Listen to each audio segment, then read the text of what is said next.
Assalamualaikum warahmatullahi wabarakatuh. Sebelumnya, perkenalkan kami dari kelompok 9 akan mempresentasikan terkait Big Data dan Cloud Computing. Untuk slide berikutnya di sini ada perkenalan daripada anggota kelompok kami. Di sini ada Adam Ramadan dengan NPM 0651211062. Lalu ada saya sendiri Sanan Nurseska Yuda dengan NPM 066. Lalu ada Rahmat Nur Wahidno dengan NPM 074. Selanjutnya ada Gugus Adi Gumilang dengan NPM 079. Selanjutnya ada Muhammad Ramdan Hakim dengan NPM 088. Serta yang terakhir ada Muhammad Yudi Aditya dengan NPM 110.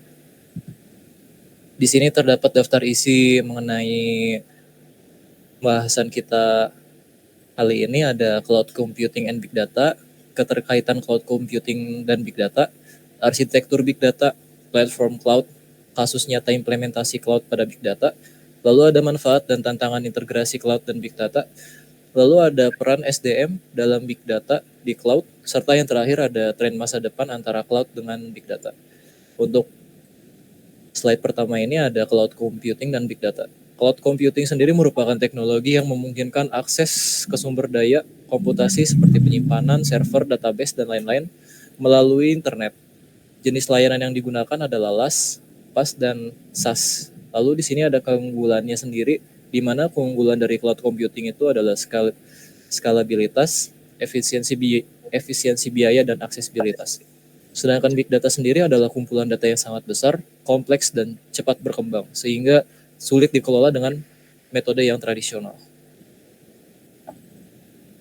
Untuk selanjutnya di sini ada keterkaitan cloud computing dan Big Data. Di sini ada cloud membantu Big Data antara lain penyimpanan yang scalable untuk data besar, komputasi yang elastis dan digunakan untuk analitik, lalu pemrosesan data real time melalui layanan berbasis cloud, lalu ada analitik dengan visualisasi, serta yang terakhir ada keamanan data. Dan di sini ada Big Data membantu cloud computing antara lain meningkatkan kebutuhan layanan cloud seperti platform analitik atau penyimpanan data. Lalu selanjutnya di sini ada mendorong inovasi pada platform cloud sendiri itu seperti AWS, Azure, dan yang terakhir ada Google Cloud. Untuk selanjutnya di sini ada arsitektur Big Data yang akan dijelaskan oleh Saudara Gugus Adi Gumilang. Dipersilahkan. Di sini ada arsitektur Big Data yang menjelaskan bagaimana cara mereka bekerja antara Big Data dan Cloud Computing. Di sini ada 3 proses utama, yaitu input, proses, dan output. Inputnya ada 3, bisa dari Big Data yang mencakup sensor data, mesin data, sosial data, internet data, dan lain-lain. Tradisional enterprise data ini biasanya data dari perusahaan seperti marketplace atau toko-toko yang menjual barang. Dan yang ketiga di sini ada cloud application. Biasanya ini berupa aplikasi mobile atau aplikasi untuk mengatur barang, untuk mengatur keluar masuk barang seperti itu, yang disimpan di cloud. Lalu untuk integrasinya ada 3, ada scoop, ETL, CDC, tergantung dari mana sumber data itu berasal. Dari sumber itu, ketiga metode integrasi data ini bisa menyalurkannya ke 2 kemungkinan, yaitu ke Hadoop atau ke storage tambahan. Di Hadoop itu untuk memproses analisis dan lain-lain, dan di data tambahan itu untuk menyimpan data-data yang berbeda dari sumber yang berbeda, dan nanti mungkin bisa ditaruh di Hadoop lagi atau sebaliknya dari Hadoop ke penyimpanan tambahan. Lalu yang terakhir ini adalah outputnya untuk melakukan analisis. Analisisnya antara lain seperti real-time decision management, scoreboard dashboard, reporting, data discovery self-service research, dan lain-lain. Terus selanjutnya akan dibacakan oleh Sanda. Terima kasih kepada Saudara Gugus. Untuk slide berikutnya di sini ada integrasi Big Data dengan layanan cloud. Di sini integrasi yang dilakukan antara lain ada integrasi data, pengolahan data analitik, dan analisis real time. Di mana untuk data sendiri ini diintegrasi dari berbagai sumber seperti aplikasi sensor, media sosial, maupun data-data yang berasal dari internet yang nanti akan diintegrasikan ke dalam platform cloud. Lalu di sini ada pengolahan dan analitik di mana layanan cloud seperti AWS dari Google Cloud, data flow ini memungkinkan pengolahan data yang besar untuk digunakan dan dianalisis. Serta yang terakhir ini ada analisis real time di mana data yang diintegrasikan dapat dianalisis secara real time dengan layanan streaming seperti Amazon Kinesis dan Google Cloud Hub atau SAP. Untuk selanjutnya di sini ada platform big data. Platform big data ini ada beberapa contoh yang akan dijabarkan seperti Amazon Web Service (AWS), Google Cloud Platform (GCP), dan yang terakhir ada Microsoft Azure. Ketiga platform ini memainkan peran penting dalam mendukung kebutuhan data modern seperti pengelolaan, analisis data dalam skala yang besar. Untuk melihat keunggulan, kekurangan, serta perbedaan utama akan dijabarkan pada slide berikutnya. Di sini ada Microsoft Azure. Microsoft Azure sendiri memiliki layanan antara lain Azure Data Lake Storage, di mana layanan ini memberikan penyimpanan skala besar untuk data terstruktur dan tidak terstruktur. Lalu selanjutnya ada Azure Synapse Analytics, di mana layanan ini layanan terpadu untuk analitik big data dan data warehousing. Lalu ada Azure HD Insight, di mana layanan ini dikelola untuk Hadoop, Spark, Hive, dan Kafka. Selanjutnya ada Azure Stream Analytics untuk analisis streaming data secara waktu nyata. Dan yang terakhir ada Azure Databricks, di mana platform ini melakukan analitik berbasis Apache Spark untuk machine learning dan analisis big data.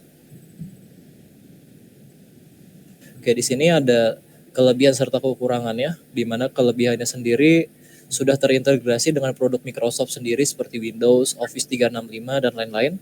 Lalu unggul dalam hybrid cloud untuk kombinasi on-premise dan cloud, serta memberikan keamanan tinggi dengan banyak sertifikasi industri. Namun kekurangannya seperti kurva belajar untuk pengguna non-Microsoft lebih sulit, model penetapan harga yang kompleks, sulit untuk melakukan perancangan anggaran, serta yang terakhir, kinerja dapat lebih rendah di wilayah tertentu dibanding AWS. Untuk selanjutnya akan dijelaskan oleh saudara. Dipersilakan. Selanjutnya yaitu ada Google Cloud Platform, yaitu layanan big data di Google, masuk itu BigQuery, data warehouse berbasis serverless untuk analitik cepat pada data besar. Cloud-nya ada Cloud Storage, penyimpanan data skala besar untuk data lake, dan juga ada Cloud Data Flow, layanan pemrosesan batch dan streaming berbasis Apache Beam. Selanjutnya ada Cloud Data Prop, Hadoop, dan Spark terkelola untuk memprosesan big data. PubSub atau layanan pesan untuk streaming data, Looker untuk platform BI atau Business Intelligence untuk visualisasi data. Di sini ada kelebihan dan kekurangan Google Cloud. Untuk kelebihannya sendiri ada unggul dalam teknologi AI dan machine learning seperti TensorFlow dan BigQuery machine learning. Harga lebih kompetitif dan struktur penagihan transparan. Dan terakhir ada integrasi mudah dengan ekosistem Google, misalnya itu dengan Google Workspace. Selanjutnya ada kekurangannya, yaitu jangkauan data center lebih sedikit dibanding AWS dan Azure. Jumlah layanan lebih sedikit dibandingkan AWS dan Azure, dan komunitas pengembang lebih kecil, dukungan dan dokumentasinya terbatas. Selanjutnya ada Amazon Web Service atau disingkat AWS. Amazon EC2 atau Elastic Compute Cloud menyediakan server virtual untuk menjalankan aplikasi. Ada Amazon S3 Simple Storage Service, penyimpanan objek yang scalable untuk data apapun. Layanan selanjutnya itu ada Amazon EMR atau Elastic MapReduce untuk menjalankan framework big data seperti Hadoop dan Spark. Kemudian ada Amazon Redshift, layanan data warehouse untuk analisis data skala besar. Selanjutnya ada kekurangan dan kelebihan AWS. Untuk kelebihannya itu jangkauan global terluas dengan pusat data di banyak wilayah. Layanan cloud-nya yang sangat luas dan komprehensif, skalabilitasnya tinggi, cocok untuk startup hingga perusahaan besar. Kekurangannya itu biayanya mahal dan struktur penagihan sulit diprediksi. Kurva belajar curam untuk pengguna baru, dan terakhir terlalu kompleks bagi pengguna tanpa pengalaman teknis. Cina ada studi kasus untuk GCP itu Spotify. Spotify menghadapi tantangan dalam menganalisis miliaran streaming lagu untuk memberikan rekomendasi yang relevan kepada lebih dari 500 juta pengguna. Solusinya itu Spotify memindahkan infrastruktur analitiknya ke Google Cloud Platform. Selanjutnya mereka menggunakan Google Cloud Storage untuk menyimpan data streaming dan metadata lagu. Selanjutnya BigQuery digunakan untuk menjalankan query analitik pada miliaran data streaming setiap hari. TensorFlow membantu membangun model rekomendasi musik berdasarkan preferensi pengguna. Selanjutnya itu Google Pub atau Subs digunakan untuk memproses data streaming secara real time.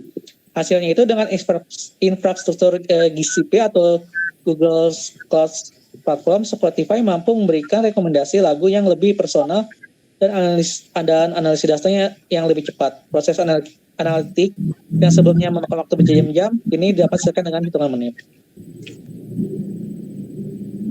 Selanjutnya ada studi kasus di AWS yaitu Coca-Cola. Masalah Coca-Cola ingin meningkatkan pengalaman pelanggan dengan mengoptimalkan operasional vending machine mereka secara global. Mereka perlu memonitor performa mesin secara real time dan memprediksi kebutuhan restocking. Solusinya itu Coca-Cola menggunakan AWS IoT Core untuk menghubungkan vending machine ke cloud. Data operasional mesin dikirim ke Amazon Kinesis untuk analisis real time. Amazon S3 digunakan untuk menyimpan data mentah, sementara Amazon Redshift digunakan untuk analisis historis.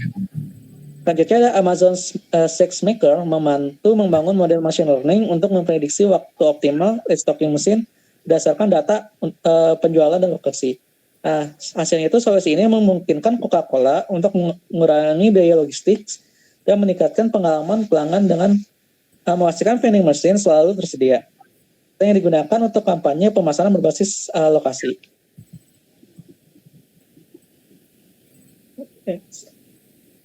Selanjutnya ada studi kasus Azure dan AWS atau Multicloud Zara. Masalah Zara ingin meningkatkan efisiensi rantai pasok mereka dan memastikan bahwa stok produk siap toko sesuai dengan kebutuhan lokal pelanggan. Solusinya Azure IoT Hub digunakan untuk mengumpulkan data dari sensor di toko dan gedung. AWS Redshift digunakan untuk menyimpan dan menganalisis data historis dan transaksi penjualan global.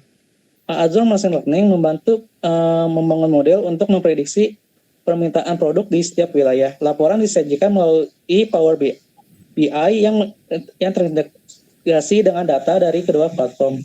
Dengan pendekatan multi-cloud, Zara mampu mengoptimalkan distribusi produk, mengurangi stok lebih, dan meningkatkan kepuasan pelanggan dengan persediaan produk yang lebih baik. Selanjutnya ada manfaat penggunaan cloud untuk big data sendiri, ada scalabilitas. Cloud memberikan kemampuan memperluas sumber daya, komputasi, dan penyimpanan sesuai kebutuhan, memungkinkan penanganan data besar dan efisien. Ada fleksibilitas, cloud menawarkan berbagai layanan dan tools yang dapat disesuaikan dengan kebutuhan spesifik, pengolahan data baik produk analitik, machine learning, atau pengolahan data real time.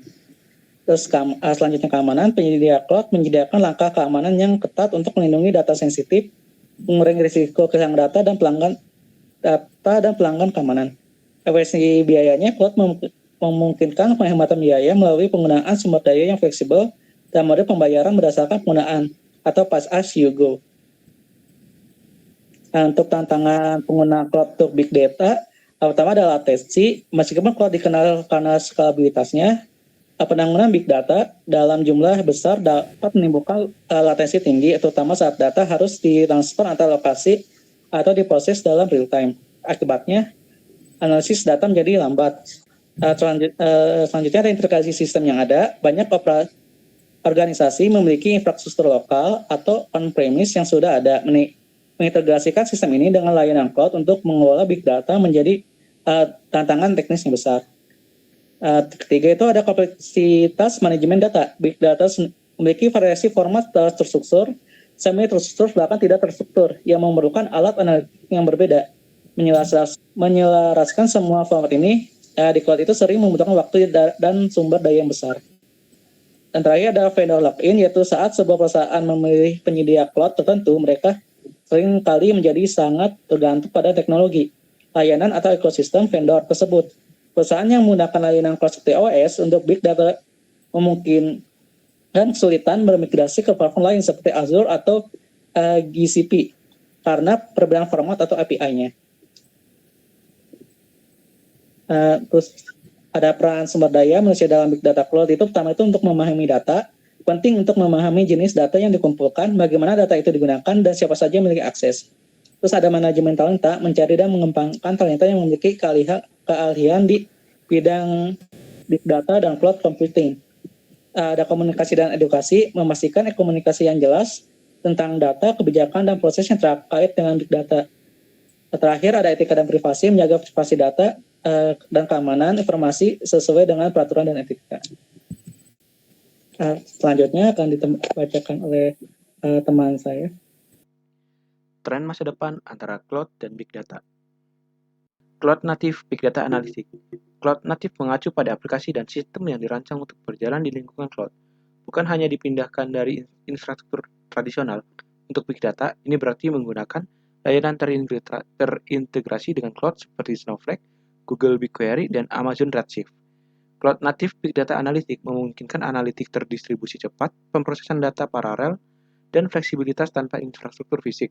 Keuntungannya adalah penghematan biaya dan skalabilitas yang lebih baik, karena infrastruktur cloud memungkinkan otomatisasi dan elastisitas, sehingga perusahaan hanya membayar sesuai pemakaian, bukan kapasitas yang tidak terpakai.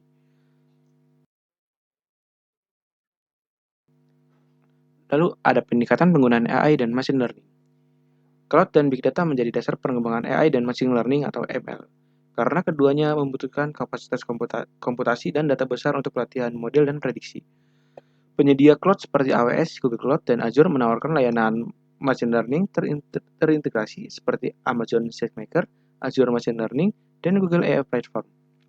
Untuk mempermudah penerapan model machine learning pada data besar, big data memungkinkan pelatihan model machine learning dengan lebih banyak data, menghasilkan prediksi yang lebih akurat, seperti sistem prediktif e-commerce yang menyarankan produk berdasarkan riwayat pelanggan. Lalu ada edge computing dan analitik terdistribusi. Edge computing adalah pemrosesan data dekat dengan sumbernya seperti perangkat IoT, sensor, atau kendaraan otonom, tanpa mengirimkan semua data ke cloud. Ini memungkinkan pemrosesan data real-time, penting untuk aplikasi dengan latensi rendah, seperti kendaraan otonom atau monitoring kesehatan. Analitik data terdistribusi memungkinkan cloud dan edge bekerja sama bersama. Dengan data diproses di edge hanya dengan data penting yang dikirim ke cloud untuk analisis lebih lanjut, meningkatkan efisiensi dan mengurangi biaya transfer data ke cloud. Di tren masa depan, selanjutnya ada real-time big data processing. Pengolahan big data real-time semakin penting, terutama di industri yang memerlukan keputusan cepat, seperti deteksi penipuan, periklanan digital, dan manajemen rantai pasokan. Teknologi seperti Apache Kafka untuk streaming data dan Apache Flink untuk pemrosesan aliran data waktu yang berperan penting dalam mendukung proses ini. Cloud menyediakan infrastruktur yang mampu menangani volume data besar yang terus datang secara real-time, memungkinkan perusahaan untuk bertindak berdasarkan data yang terkumpul. Lalu ada serverless data. Serverless memungkinkan Anda untuk menjalankan kode tanpa mengelola infrastruktur. Layanan serverless seperti AWS Lambda dan Google Cloud Function dapat dikonfigurasi untuk memproses data secara real-time. Anda dapat menyingkirkan tugas manajemen server dan memusatkan perhatian pada pengembangan. Di sini ada skalabilitas. Serverless menawarkan skalabilitas yang tinggi. Anda dapat secara otomatis meningkatkan atau menurunkan kapasitas komputasi berdasarkan permintaan. Efisiensi. Serverless juga memberikan efisiensi dalam penggunaan sumber daya, hanya mengalokasikan sumber daya saat dibutuhkan. Lalu ada penggunaan kontainer untuk big data di cloud. Kemudahan penyebaran. Keuntungannya, kontainer memungkinkan penyebaran aplikasi big data yang cepat dan mudah di berbagai lingkungan cloud. Ada modularitas dan skalabilitas. Kontainer mengizinkan pemisahan komponen aplikasi big data sehingga dapat diskalakan secara independen. Keamanan dan isolasi. Kontainer menyediakan lingkungan terisolasi untuk aplikasi big data, meningkatkan keamanan. Lalu di sini ada kesimpulan dari materi-materi yang telah kita bahas, yaitu ada cloud computing memungkinkan penyimpanan dan pemrosesan big data secara fleksibel, efisien, dan hemat biaya dengan kemampuan skalabilitas yang tinggi. Big data menawarkan peluang untuk menganalisis data besar dengan lebih mendalam, membantu perusahaan dalam pengambilan keputusan yang lebih cerdas dan berbasis data. Keterkaitan cloud dan big data saling mendukung. Cloud memberikan platform untuk mengelola dan mengolah data besar, sementara big data memanfaatkan kekuatan cloud untuk skalabilitas dan analitik yang lebih cepat. Lalu ada tantangan integrasi. Meskipun menawarkan banyak manfaat, integrasi keduanya menghadapi tantangan terkait latensi, vendor lock, dan kompleksitas integrasi. Tren masa depan menunjukkan bahwa AI, machine learning, keamanan data, serta teknologi seperti edge computing dan quantum computing akan semakin berperan penting dalam evolusi cloud dan big data. Kesimpulan secara umumnya, perusahaan yang dapat mengoptimalkan penggunaan cloud dan big data akan mendapat keunggulan kompetitif melalui efisiensi, inovasi, dan pengambilan keputusan yang lebih baik. Selanjutnya saya kembalikan kepada moderator. Baik, sebelumnya terima kasih kepada saudara Gugus dan mungkin kami ucapkan terima kasih atas perhatian serta partisipasi penonton. Semoga apa yang kami paparkan akan bermanfaat bagi teman-teman semua. Kurang lebihnya mohon dimaafkan. Wabillahi taufiq wal hidayah. Wassalamualaikum warahmatullahi wabarakatuh. Waalaikumsalam warahmatullahi wabarakatuh.